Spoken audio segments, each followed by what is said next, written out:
Hola Scorpio Sun, Libra Moons. Welcome to your 2026 Sun Moon reading. If it resonates, consider a personal reading. And if you want to see this video in its entirety, check out my YouTube channel, which is Veronica Garnett. Let's see what's going on with you guys. So if you are a Scorpio Sun, Libra Moon, you seem to have a lot of doubt, no matter how much confidence you project. It's almost impossible for you to set goals or to find your purpose in life, because you're here, there, and everywhere. Be careful. You put a lot of trust and faith into people around you. People that you're close to have influenced you hugely. So what you should do is just learn to follow your own wants, your own needs, what you think is right for you. Don't worry about what other people think. You're very elegant, you're very leisurely, but you're also very tenacious, you're very hard driving. You're a very forceful person. You know when to use tact and diplomacy, and you know when to get aggressive. You're very good at managing other people, and this works well for you. You don't tend to be as assertive as your other Scorpio peers are. You could be a dreamer, a romantic. You don't like to just go with surface things. You like to dig a little deeper into the mystery, find the answers. Your Achilles heel is instant gratification. I want it now, Daddy. Be careful against becoming too leisurely or too complacent. Some areas that might suit you would be social work, law, politics, of course. What else? You're very creative. You're very sensitive to visual stimulation. Your imagination is very strong.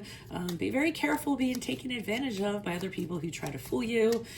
Also be careful about a tendency to tell others how to live their lives because of your code of ethics that you feel very strongly about. And then finally, be careful of being lazy and a little bit self-indulgent at times. So let's start off with, I also want to mention, if you want to see the extended reading, go to my Vimeo channel under Veronica Garnett, and then also submit your own requests for your Sun Moon reading. So we start with the Two of Pentacles in reverse for the period of January, February, and March.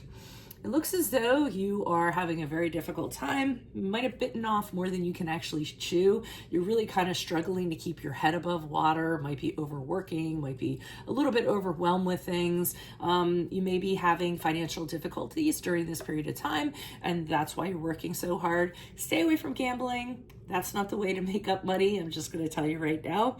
And you could also be working under a taskmaster during this period of time. So it might be a little difficult for you in the beginning of 2026. March, April, and May, we have this wonderful Knight of Wands here. I don't feel like this is a person. I feel as though this is a fabulous idea that you have, and you're very enthusiastic about it, and you want to make it happen. So I feel as though you're putting all of your energy and all your drive into this, and you're kind of saying to yourself, you know what? I'm not going to let fear hold me back. I'm going to be courageous, and I'm going to try to push through, and I'm going to try to make this happen. So it's a very thrilling endeavor, I feel, for you during this period of time. Could be in the area of work, could be in romance, could be in any area, okay? But you're finding the courage to push through your fears and deciding that you're going to make it happen. During the period of July, August, and September, with the Judgment card in the upright, I see you carefully judging a situation and deciding whether you're going to move forward with a relationship, a career.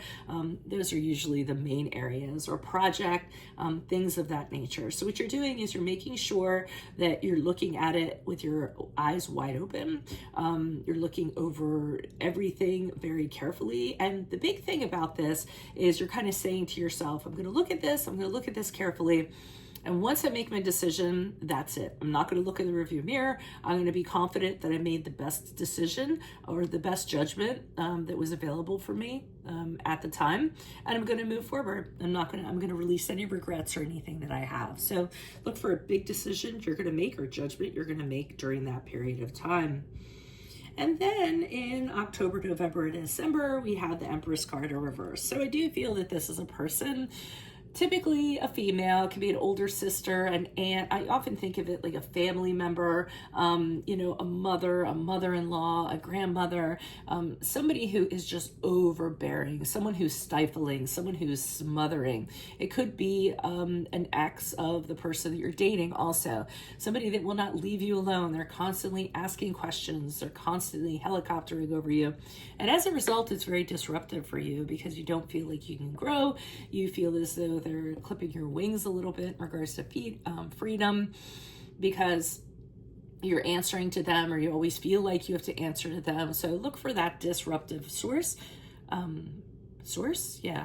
Person? I don't know.